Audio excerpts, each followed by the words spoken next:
Hello दोस्तों, मैं प्रीतम झा आप सभी का स्वागत करता हूं।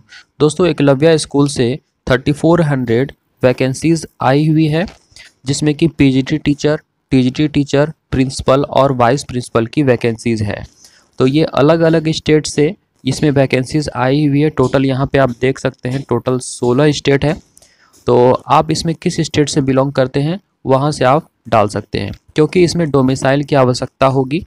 तो जैसे यहाँ पे हम बात करेंगे झारखंड में कितनी वैकेंसीज है, साथ ही साथ हम यहाँ पे बात करेंगे कि आप जिस भी पोस्ट के लिए अप्लाई करना चाहते हैं उसके लिए एलिजिबिलिटी क्राइटेरिया क्या होने वाला है। ठीक है, तो आप वीडियो पर बने रहिएगा। चैनल पर फर्स्ट टाइम विजिट किए तो सब्सक्राइब करके बेल आइकन ज़रूर दबा लीजिएगा। ठीक है, तो देखिए झारखंड में टोटल कितना पोस्ट है, तो ये 208 पोस्ट है। तो इसमें अब हम बात करेंगे कि पीजीटी टीचर के लिए, टीजीटी टीचर के लिए, प्रिंसिपल के लिए और वाइस प्रिंसिपल के लिए क्या एलिजिबिलिटी रहने वाला है। तो दोस्तों यहाँ पे हम अगर आप बात करें प्रिंसिपल के लिए क्या एलिजिबिलिटी क्राइटेरिया होगा, तो देखिए अगर एज लिमिट देखें तो ये 50 साल रहना चाहिए और क्वालिफ़िकेशन में आपके पास मास्टर डिग्री होना चाहिए, बीएड होना चाहिए, आपको टीचिंग इंग्लिश और हिंदी में दोनों कराना आना चाहिए। अब फोर्थ में है persons working in any of the government या फिर सेमी गवर्नमेंट या फिर government recognise CBSE affiliated secondary school, ठीक है, या फिर इंटर कॉलेज, इसमें आप काम करते हो। यहाँ पे देखिए दोस्तों, इसके रिगार्डिंग ए और बी में क्या दिया है। ए में है होल्डिंग एनालॉगस पोस्ट, ठीक है, आप किसी पोस्ट को यहाँ पे होल्ड करते हो। दूसरा है 10 ईयर्स का आपके पास एक्सपीरियंस होना चाहिए। तो ये दोनों में से कोई एक होना चाहिए, क्योंकि यहाँ पे और लगा हुआ है। अगर हम बात करें वाइस प्रिंसिपल का, तो वाइस प्रिंसिपल के लिए एज चाहिए 45, ठीक है, मैक्सिमम, है ना। उसके बाद इसमें मास्टर डिग्री होना चाहिए, बीएड होना चाहिए। तीसरा है proficiency in teaching in Hindi and English medium. चौथा है 2 साल का एक्सपीरियंस चाहिए of working on the post of PGT और लेक्चरर एट लेवल 8, है ना, central state government autonomous organisation of central या फिर स्टेट गवर्नमेंट। ठीक है, अब देखिए डिज़ायरेबल क्या है, 3 years experience in fully residential school, यानी कि आपको अगर 3 साल का एक्सपीरियंस है फुल्ली रेसिडेंशियल स्कूल का तो भी आप एलिजिबल हैं। ठीक है, अब आगे देखिए यहाँ पे पीजीटी और टीजीटी टीचर का बात करेंगे, जिसके लिए आप इतना देर से वेट कर रहे थे। तो देखिए पीजीटी टीचर का अगर हम मैक्सिमम एज देखें तो ये 40 साल होना चाहिए, 40 साल से अधिक नहीं होना चाहिए।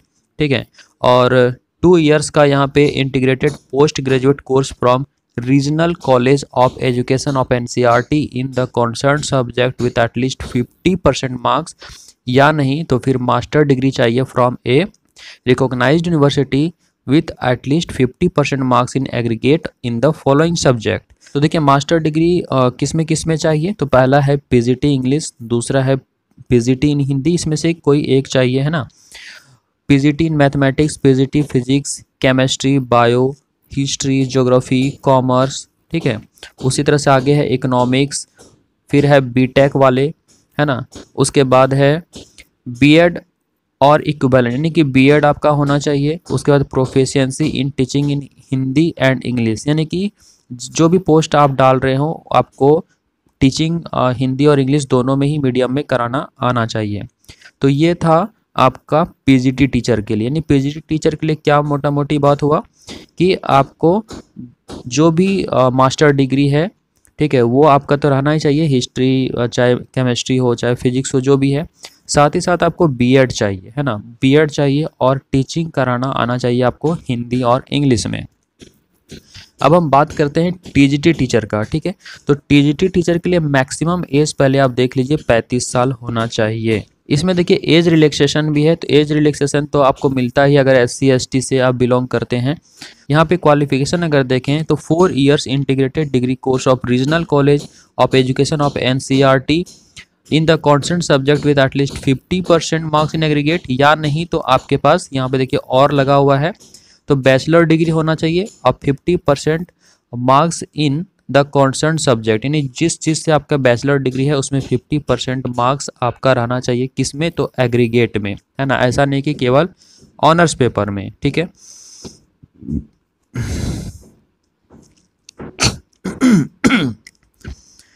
अब यहाँ पे देखिए आपका जो,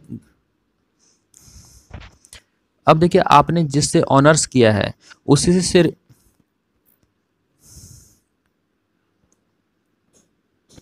अब देखिए आपने जिससे ऑनर्स किया है, ठीक है, उसी से आपका टीजीटी टीचर आप बनेंगे।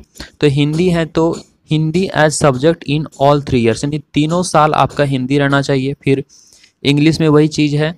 दोस्तों यहाँ पे हम सब्जेक्ट कॉम्बिनेशन का बात करेंगे। अगर हम एसएसटी का देखें, ठीक है, फिर हम साइंस का देखेंगे, मैथ्स का, यहाँ मैथ्स साइंस का भी देखेंगे। यहाँ पे अगर हम एसएसटी के लिए देखें तो देखिए यहाँ पे है any 2 of the following main subject at graduation level, जैसे कि history, geography, economics and political science. 2 subject इसमें से रहना चाहिए, जिसमें कि एक जो है हिस्ट्री या ज्योग्राफी में एक सब्जेक्ट इस दोनों में से रहना चाहिए। एक एटलीस्ट हिस्ट्री हो या फिर आपका ज्योग्राफी हो, बाकी इसमें से कोई एक सब्जेक्ट आपका रहे। अगर आपका सब्जेक्ट कॉम्बिनेशन यहाँ पे फिट बैठ रहा है तो आप अप्लाई कर सकते हैं। अगर हम मैथ्स का देखें तो मैथ्स में कोई इशू है नहीं। मैथमेटिक्स एज मेन सब्जेक्ट आपका रहना चाहिए ग्रेजुएशन में। ऐसा नहीं कि आपका सब्सिडरी है और आप मैथ्स से डाल रहे हैं, तो ऐसा नहीं होगा, ठीक है। यानी कि आपका मैथ्स ग्रेजुएशन में मेन सब्जेक्ट होना चाहिए। 1 of the following as subject, जैसे physics, chemistry, electronics, computer science, economics, commerce and statics. तो मैथ्स वाले के लिए यहाँ पे कोई इशू नहीं है, वो लोग आराम से डाल सकते हैं। अब देखिए यहाँ पे साइंस टीचर के लिए क्या इशू आ गया है। तो देखिए bachelor degree in science with any 2 of the following subject, यानी कि बॉटनी, जूलॉजी और केमिस्ट्री में से कोई 2 सब्जेक्ट आपका ऑनर्स में रहना चाहिए। अब यहाँ पे बताइए कि जिन्होंने मैथ्स रखा था उनका बॉटनी और जूलॉजी कहाँ से आएगा, ठीक है।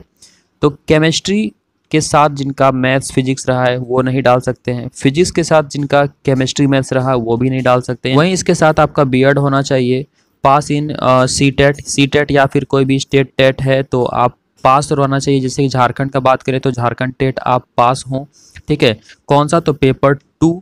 और proficiency in teaching in Hindi and English medium, यानी कि आपको हिंदी और इंग्लिश मीडियम में पढ़ाने के लिए आना चाहिए। तो यहाँ पे इशू आ गया है सब्जेक्ट कॉम्बिनेशन का। तो मैथ्स ऑनर्स वाले को कोई दिक्कत नहीं है, फिजिक्स केमिस्ट्री वाले को प्रॉब्लम है, क्योंकि बॉटनी जूलॉजी आपका होगा नहीं अगर आपने मैथ्स रखा होगा तो, ठीक है। दोस्तों जो भी एलिजिबल हैं तो वो कब से कब तक अप्लाई कर सकते हैं, तो ये आपको ऑनलाइन अप्लाई करना है। आप कर सकते हैं 1 अप्रैल से, ठीक है। 1 अप्रैल से 30 अप्रैल तक आप अप्लाई कर सकते हैं, ठीक है। और पेमेंट का जो लास्ट डेट है वो है 1 मई तक, राइट। तो ये एक बात हो गया। दूसरा, अगर हम बात करें इसका फ़ी का, अगर आप प्रिंसिपल पोस्ट के लिए अप्लाई करना चाहते हैं या फिर वाइस प्रिंसिपल के लिए अप्लाई करना चाहते हैं तो इसका फ़ी लगेगा आपको 2000 रुपया, और SC ST को कोई पैसा नहीं लगने वाला है। PGT और TGT टीचर का तो ये आपको लगने वाला है 1500 रुपये। SC ST को कोई पेमेंट नहीं करना है। दोस्तों अगर आप झारखंड से भर रहे हैं तो आपको झारखंड का डोमिसाइल चाहिए, राइट, यानी आपके पास झारखंड का डोमिसाइल होना चाहिए। ये आपको अपलोड करना पड़ेगा, जो कि 50 KB से 300 KB के बीच ये होना चाहिए। 50 KB टू 300 KB का ये फाइल होना चाहिए। और फ़ोटो कितना लगेगा ये भी आपको बता देते हैं। तो अगर हम फ़ोटो का बात करें, ठीक है, तो फ़ोटो आपका लगने वाला है 10 KB से लेके 200 KB तक। अगर हम साइन का बात करें तो ये आपको लगेगा 4 KB से लेके 30 KB के बीच का, ठीक है। आपको कैटेगरी सर्टिफिकेट भी अपलोड करना है, जो कि 50 KB से 300 KB के बीच रहना चाहिए। दोस्तों डिस्क्रिप्शन में अप्लाई ऑनलाइन का लिंक दिया हुआ है, तो आप डिस्क्रिप्शन में जाइए और अप्लाई ऑनलाइन कीजिए। आप हमारे टेलीग्राम चैनल को भी ज्वाइन कर लीजिए, क्योंकि यहाँ पे ये वाला PDF आपको हम दे देंगे। तो दोस्तों पहले आप अप्लाई कीजिए, फिर हम सिलेबस पर भी वीडियो अपलोड करेंगे। धन्यवाद।